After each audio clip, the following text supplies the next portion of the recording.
आप, मैं रागिनी आपके लिए फिर से आपका एक नया वीडियो लेकर आई हूँ। द्विध्रुवीयता पढ़ रहे थे हम, भाग 2 में डाल चुकी हूँ, भाग 3 हम आज बनाने जा रहे हैं। और इसी के साथ हम आज जो है द्विध्रुवीयता का अंत जो चैप्टर है उसकी समाप्ति करेंगे। ठीक है, तो हमने देखा था कि विश्व 2 भागों में बटा, कैसे नाटकीय ढंग से पूरा शीत युद्ध चला, और उसके बाद 1990-91 में जैसे ही सोवियत संघ का विघटन हुआ वैसे ही जो द्विध्रुवीयता व्यवस्था थी वो एक ध्रुवीय में बढ़ गई, एक ध्रुवीय में परिवर्तित हो गई। तो इस तरह से सारी चीज़ें हम पढ़ रहे थे। सोवियत संघ का विघटन कैसे हुआ, क्या क्या घटनाएं रही, ये सब हमने पढ़ा। आज हम चलते हैं कि सोवियत संघ का जब विघटन हो गया तो उसका जो ढांचा था, जो मॉडल था, उसको समाजवादी व्यवस्था से पूंजीवादी व्यवस्था में परिवर्तित करना था। तो उसके लिए क्या क्या किया गया, क्या स्ट्रेटेजी थी, ये सब चीज़ें हम जानेंगे। तो पूंजीवादी व्यवस्था की तरफ ढालने के लिए सारे जो गणराज्य अलग हुए थे, सोवियत संघ के जो गणराज्य थे, मध्य एशियाई गणराज्य, पूर्वी यूरोप के देश, इन सब में जो है पूंजीवादी मॉडल को अनिवार्य बनाया गया, है ना।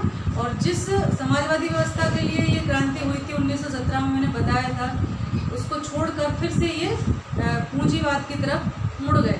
और इसके लिए जो हमारा संयुक्त राष्ट्र संघ का जो अंग है, अपने अंतर्राष्ट्रीय मुद्रा कोष और विश्व बैंक, इन्होंने एक बहुत बड़ी महत्वपूर्ण भूमिका इसमें निभाई।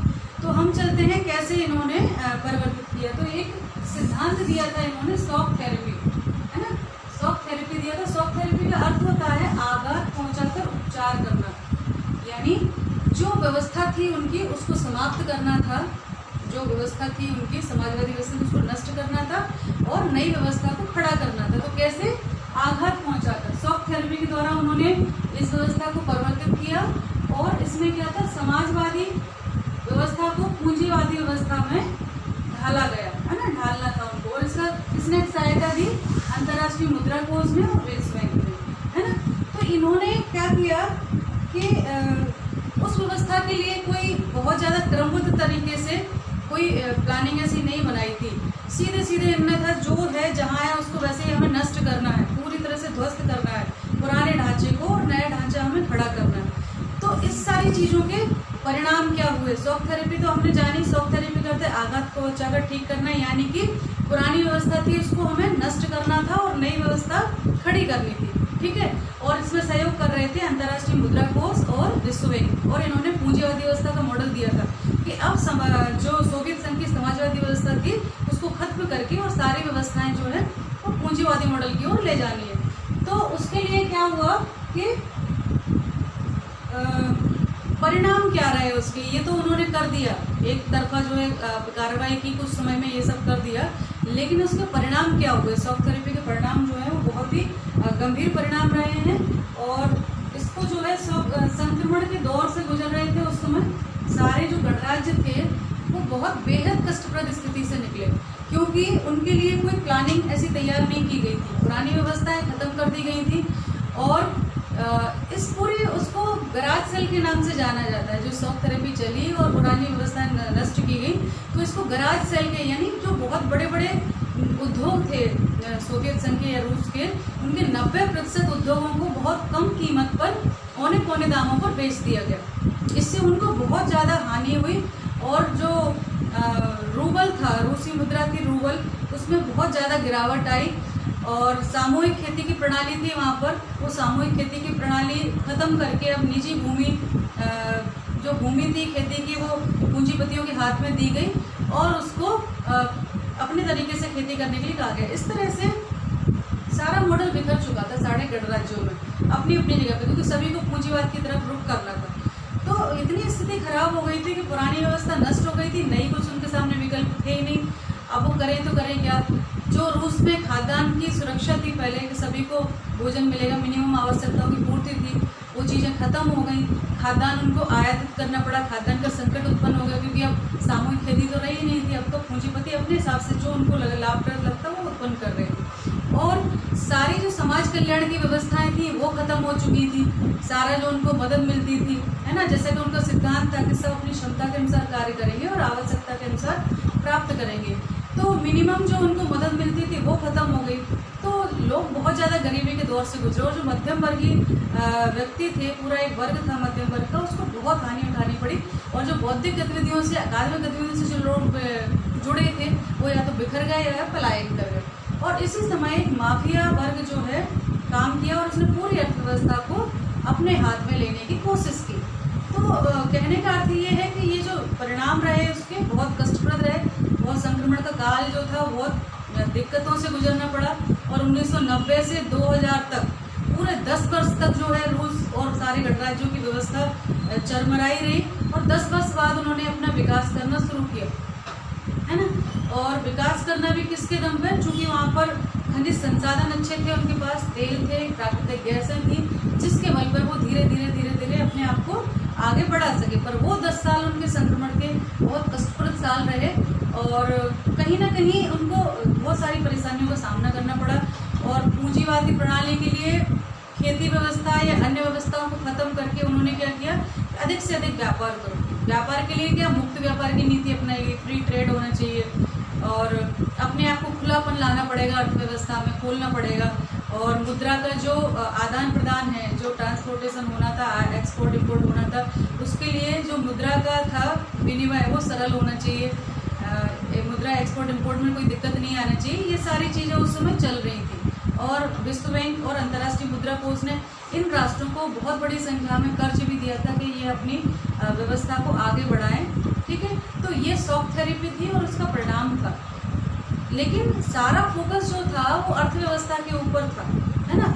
इससे सिर्फ आर्थिक दिक्कतों का सामना ही नहीं करना पड़ा, बहुत सारी दिक्कतें जो अभी राज्य नियंत्रित व्यवस्था थी वो अब पूंजीवाद नियंत्रित हो गई, है ना, निजी हाथों में चली गई। और हालांकि जो ये नीलामी की गई सारी, उसके लिए अधिकार पत्र सभी आम जनता को दिए गए थे कि आप भी इस नीलामी में शामिल हो सकते हैं। लेकिन चूंकि लोगों को धन की आवश्यकता थी, उनके पास पैसे तो थे नहीं, तो वो खरीदते कहाँ से, तो जो बिचौलिए थे उनको उन्होंने अपने अधिकार पत्र दिए थे। तो अंततः जो बड़े बड़े उद्योगपति या पूंजीपति थे उन्होंने ही इनको खरीदा और लाभ कमाया, है ना। और अंततः हम कह सकते हैं कि पश्चिमी देश जो थे वो अब नेता की भूमिका में सामने आ गए थे और ये सारे गणराज्यों को उनकी अगुवाई में आगे बढ़ना था, ठीक है। लेकिन यहाँ तो हमने ये पढ़ा कि ये शॉक थेरेपी से गैराज सेल हुई, 90% उद्योग जो है सस्ते दामों पर बेचे, रूबल में गिरावट आई, सामूहिक खेती समाप्त हुई, खाद्यान्न सुरक्षा पैदा हुई, समाज कल्याण खत्म होने से गरीबी बढ़ी और मध्यम वर्ग टूट गया, माफिया वर्ग हावी हुआ और रूस में अमीर और गरीब के बीच की खाई बहुत ज़्यादा बढ़ गई। ये तो आर्थिक व्यवस्था की बातें हो गई। अब आगे हम चलते हैं कि इन सब चीज़ों में सिर्फ अर्थव्यवस्था के ऊपर ध्यान दिया उन्होंने, कहीं भी जो पश्चिमी राष्ट्रों का सिद्धांत था उदारवाद, लोकतंत्र, है ना, इसके ऊपर कहीं काम उन्होंने नहीं किया। तो क्या हुआ कि आनंद फानंद में बहुत ज़्यादा प्लानिंग के साथ कुछ नहीं हो रहा था, सिर्फ अर्थव्यवस्था के ऊपर ध्यान दिया जा रहा था। और उनका मेन मोटिव था कि समाजवाद को खत्म करके पूंजीवाद को लागू कर दिया जाए यहाँ पर, और इसलिए उन्होंने उसी दिशा में काम किया। यहाँ लेकिन लोकतंत्र बहाली की ओर कोई कदम ज़्यादा नहीं उठाए, है ना। लोकतंत्र की बहाली के लिए जैसा कि उन्होंने कहा था लोकतंत्र पे हम काम करेंगे, है ना। तो लोकतंत्र बहाली की दिशा में उतनी व्यवस्थित तरीके से काम नहीं हुआ, है ना। लोकतंत्र बहाली की दिशा में पर्याप्त काम नहीं किया।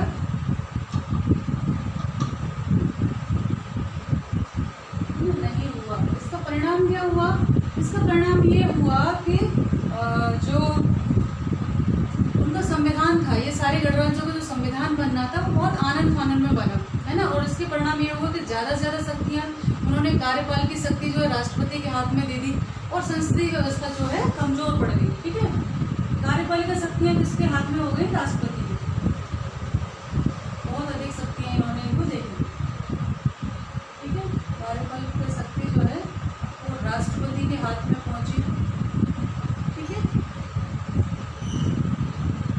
हाथ में पहुंची। और क्या हुआ? संसदीय व्यवस्था कमजोर हो गई यहाँ पर, है ना। संसदीय व्यवस्था कमजोर हुई ऑब्वियसली। और जो कुछ राष्ट्र थे जिनमें अगर हम बात करें तो तुर्कमेनिस्तान है या उज्बेकिस्तान है, इनके राष्ट्रपतियों ने अपने अधिकार बढ़ा लिए, चूंकि राष्ट्रपति को पूरा अधिकार मिला था जो मध्य एशियाई गणराज्य थे उनमें, तो उन्होंने अपना शासन 10 वर्ष के लिए किया और बाद में 10 वर्ष और बढ़ा लिया, और सारे विरोधी अपनी जो असहमति थी वो कोई व्यक्त नहीं कर सकता था, विरोधी कोई भावना प्रकट नहीं कर सकता था, इस तरह का माहौल था। यानी कहने का अर्थ ये था कि तानाशाही तब भी थी और व्यवस्था स्थिर नहीं थी, कहीं ना कहीं वो सब तनाव वाली स्थिति पैदा हो गई थी। लोकतंत्र की बहाली के जो सपने दिखाए गए थे, जिस आनंद लोक में उनको विचरण कराने के स्वप्न दिखाए गए थे, वो कहीं ना कहीं अधूरा था। किसी ने वो आनंद लोक का आनंद नहीं ले पाया, बल्कि बहुत ही ज़्यादा परेशानी और कष्टप्रद स्थिति का उनको सामना करना पड़ा। और 10 वर्ष तक उनकी अर्थव्यवस्था और सामाजिक व्यवस्था लड़खड़ाती रही। धीरे धीरे 2000 के बाद उन्होंने अपने आप को पटरी पर लाने में थोड़ा सा कामयाब हुए, और उसका कारण वही था कि उनके पास खनिज संसाधन बहुत थे, धातुएं बहुत थी, प्राकृतिक गैस, तेल, ये सब पर्याप्त मात्रा में थे, इसीलिए वो उसको रिकवर कर पाए। अब एक और इसमें है कि संघर्ष और तनाव, अगला जो टॉपिक है उसका संघर्ष और तनाव। तो संघर्ष और तनाव में हम देखेंगे कुछ ऐसे देश थे, इन सारे 15 गणराज्यों में, चाहे मध्य एशियाई गणराज्य हो या पूर्वी देश हो, सब में, क्योंकि स्वाभाविक है जब कोई व्यवस्था बिगड़ती है तो असंतोष पैदा होता है ना। जब आर्थिक रूप से व्यक्ति सुरक्षित महसूस नहीं करेगा, उसको बेसिक नीड, उनकी आवश्यकताओं की पूर्ति नहीं होगी, तो तनाव होगा। लोग सरकारों से असंतुष्ट होंगे, आंदोलन करेंगे, कभी जाति हिंसा होती है, समाज में अस्थिरता का माहौल पैदा होता ही है अगर व्यवस्थाएं प्रॉपर सही नहीं चल रही है तो वही उस समय हुआ था। तो अगला है संघर्ष और तनाव, इसका भी सामना करना पड़ा उनको। संघर्ष और तनाव, तो हम बात करें पूरे गणराज्यों में, सभी में 15 में लगभग कहीं ना कहीं हिंसा, संघर्ष, तनाव, आंदोलन, ये सब चलते ही रहे। और सबसे बड़ा जो हम देखेंगे कि चेचन्या में रूस के जो चेचन गणराज्य है, उसमें बहुत बड़ी हिंसा हुई थी, और मास्को ने जो चेचन विद्रोह को दबाने का काम किया था, वो बहुत गैर जिम्मेदाराना तरीके से वहाँ पर बमबारी की गई थी, जिससे मानवाधिकारों को बहुत हनन हुआ था और बहुत ज़्यादा उनका विरोध भी झेला गया था, है ना। तो ये सब चीज़ें देखने को मिली। और जो मध्य एशिया के ताजिकिस्तान है, उसमें 2001 तक संघर्ष चलता रहा। सबसे पहले कहाँ हुआ? चेचन विद्रोह, अपन जो मेन देख लेते हैं इसमें कौन कौन से। तो चेचन विद्रोह हुआ वहाँ पर, है ना, रूस में, है ना। और आपका जो मध्य एशिया का तजाकिस्तान है, वहाँ 10 वर्षों तक गृह युद्ध चला।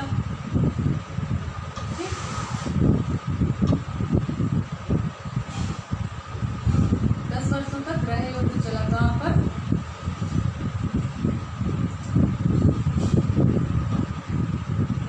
कहाँ चला ये? तजाकिस्तान में, जो कि मध्य एशिया का गणराज्य है ना, तजाकिस्तान में।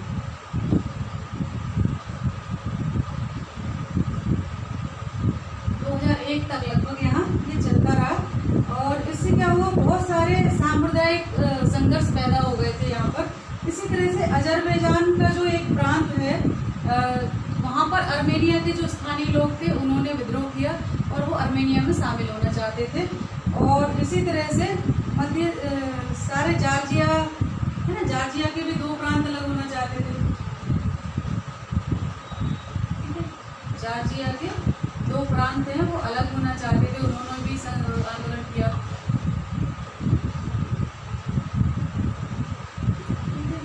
अलग होना चाहते थे।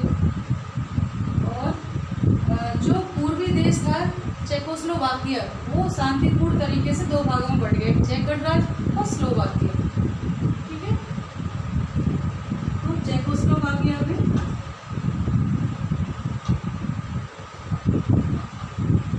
2 भागों में बढ़ गया,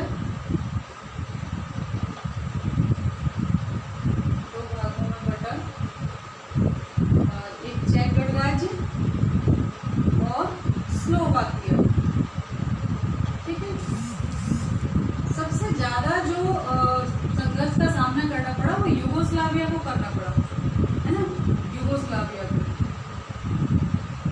सबसे ज्यादा संघर्ष इसको झेलना पड़ा, यूगोस्लाविया को, क्योंकि वहाँ पर जो है 1991 के बाद वो कई प्रांतों में टूटा, एक प्रांतों में नहीं टूटा, ये 1991 के बाद, है ना, कई प्रांतों में टूटा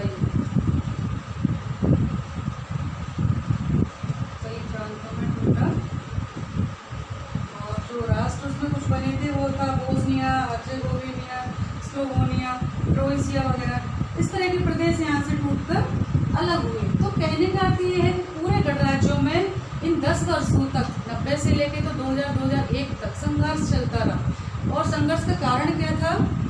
यहाँ पर एक जो कारण था कि ये जो मध्य एशियाई गणराज्य थे, यहाँ पर तेल और प्राकृतिक गैस के बहुत बड़े वो थे, भंडार थे, और जिसकी वजह से ये विदेशी शक्तियों का केंद्र भी बना। यानी विदेशी लोग जो है, यहाँ पर तेल और प्राकृतिक गैस बहुत ज़्यादा, खनिज बहुत मात्रा में पाई जाती थी, इसीलिए विदेशियों की नज़रें इन पर पड़ी और हर कोई चाहता था कि इनके में हस्तक्षेप करके, इन पर कब्जा करके या इनसे संबंध बनाकर हम यहाँ पर इनसे ज़्यादा से ज़्यादा लाभ प्राप्त कर सके। तो इसमें अमेरिका भी था। 2001 का जो घटना घटी थी, सितंबर 2001 की घटना के बाद उन्होंने इस क्षेत्र में सैनिक अड्डे बनाने की दिशा में काम किया अमेरिका ने। और जब अफगानिस्तान से और इराक से युद्ध हुआ तो ये मध्य एशियाई गणराज्यों को बहुत बड़ी मात्रा में इन्होंने पैसा देकर किराए पर जगह ली थी और यहाँ से अपने विमान उड़ाने के लिए अनुमति ली थी। तो अमेरिका की भी नज़र पड़ी। चूंकि रूस का ये निकटवर्ती विदेश मानता था, तो वो चाहता था कि ये रूस के प्रभाव में रहे। इधर चीन को भी लगा कि भाई यहाँ पर अच्छा खासा भंडार है प्राकृतिक संसाधनों का, तो उसने भी, चीन ने भी सीमावर्ती क्षेत्रों में जो है व्यापार करना शुरू कर दिया। तो कहने का अर्थ ये हुआ कि सभी विदेशी ताकतों का भी ये आकर्षण का केंद्र बना और कहीं ना कहीं इससे उसके स्थानीय लोगों के बीच संघर्ष और ये सब चीज़ें उन्होंने सामना करना पड़ा। अगला जो टॉपिक है अपना, वो हम चलते हैं भारत और रूस के संबंध, है ना, कैसे रहे। और हमने ये तो पढ़ लिया। अब इसमें है पूर्व साम्यवादी देश और भारत। पूर्व साम्यवादी देश और भारत, पहले जो सोवियत संघ हुआ करता था वो अलग हो गया था, है ना। तो इसको अपन कहेंगे पूर्व साम्यवादी देश, जिनमें ये सारे गणराज्य थे, और भारत, इनके बीच कैसे संबंध रहे, ये इस टॉपिक के अंतर्गत हम देखें तो लगभग सभी देशों से भारत के अच्छे संबंध रहे, क्योंकि ये सोवियत संघ का हिस्सा थे और सोवियत संघ के साथ भारत की बहुत अच्छी मित्रता थी। जो भारत था वो रूस की विदेश नीति को अप्रत्यक्ष रूप से सपोर्ट करता था और सोवियत संघ ने भी भारत की बहुत अधिक मदद की, हमेशा हर दिशा में मदद की। तो हालांकि सभी से अच्छे संपर्क थे, लेकिन विघटन के बाद रूस, चूंकि उसका प्रतिनिधित्व सोवियत संघ का रूस कर रहा था, तो रूस के साथ भारत के बहुत गहरे संबंध स्थापित हुए। और वो किन किन आधारों पर हम देख सकते हैं वो यहाँ पर हम समझें, ठीक है। तो भारत और सोवियत संघ, इसको अपन किन से समझें, भारत और सोवियत संघ।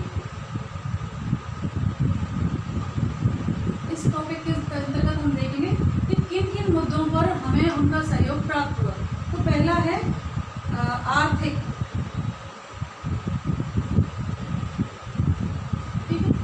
आर्थिक में क्या है, शीत युद्ध के दौरान ही, सबसे पहले जब शीत युद्ध शुरू हुआ था तभी, हालांकि भारत कूटनीतिक राष्ट्र था और दोनों खेमों से अलग दूरी बना के रख रहा था, लेकिन फिर भी सोवियत संघ ने भारत को हर उस वक्त में मदद की है जब उसको मदद की जरूरत थी। इसीलिए लोग कहने लगे थे कि सोवियत, जो भारत की विदेश नीति है वो ढुलमुल रवैया है।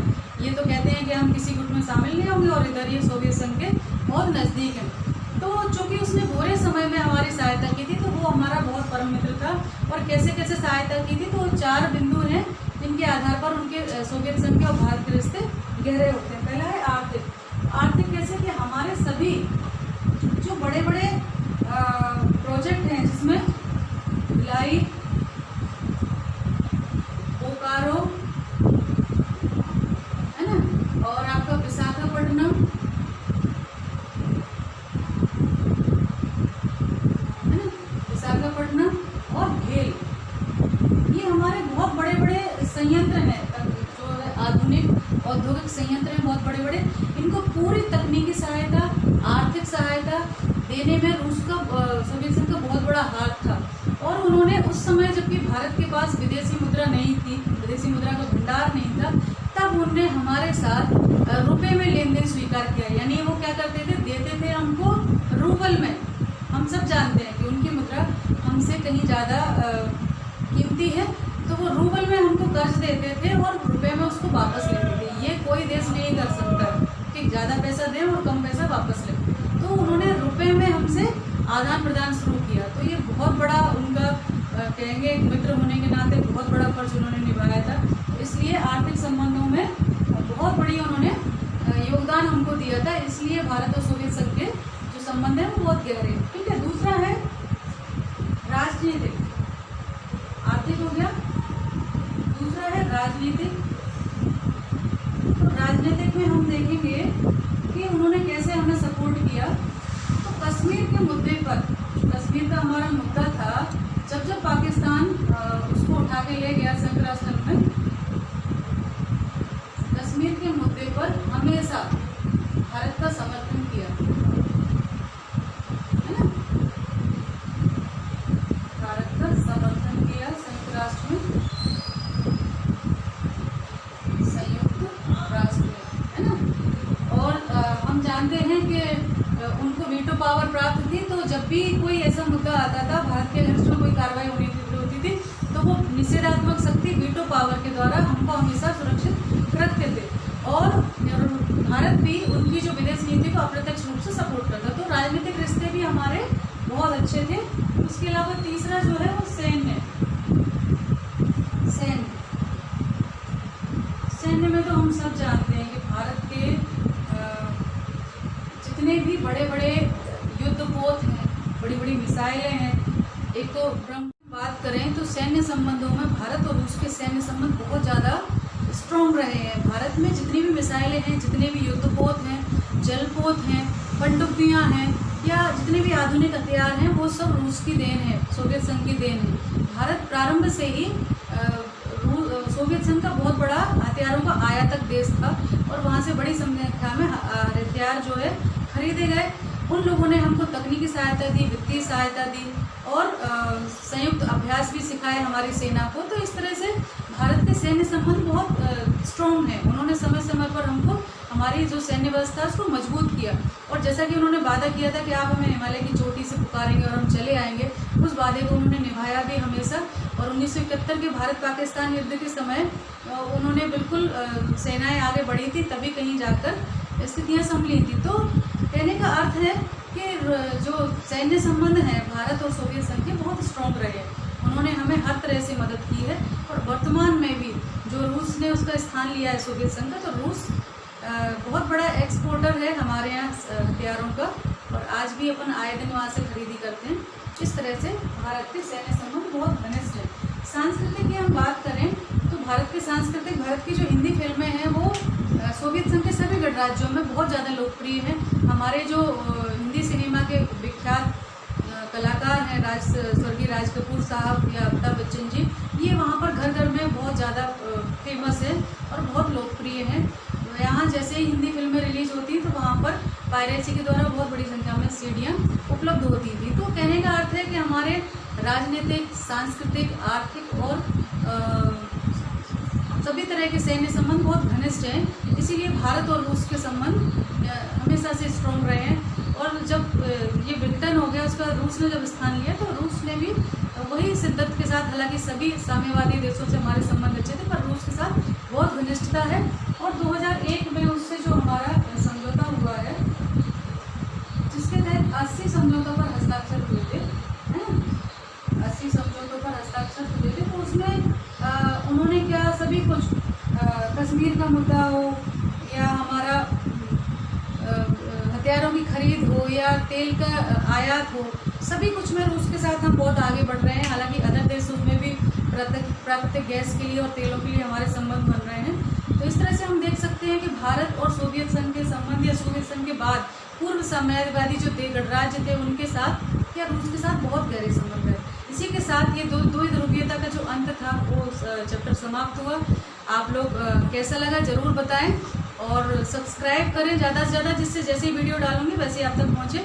ध्यान रखें अपना। नमस्कार। रागिनी।